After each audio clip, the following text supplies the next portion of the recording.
So when a person has been detained by immigration, they're being held by immigration, and generally you can go before an immigration judge and ask for release on bond by proving that the person is not a flight risk and they're not a danger to the community.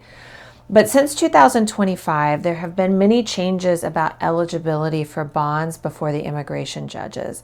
And it's a little complicated, but this is because of decisions in the Board of Immigration Appeals and actual policy memos that were put out by the Department of Justice. And there's been differing interpretations of whether immigration judges can issue bonds for immigrants in detention. For the most part, right now when I'm recording this video, which is early 2026, most immigrants who entered the country without permission, even if it was many years ago, can't get a bond before an immigration judge because the judges are taking the position that they don't have power or jurisdiction to grant bonds. So an alternative solution for people in detention is to take their case from immigration court into federal court and go before a federal judge with paperwork generally to ask for release. And that is what a habeas case is. It's taking the case from immigration and over to federal court and asking a federal judge for release.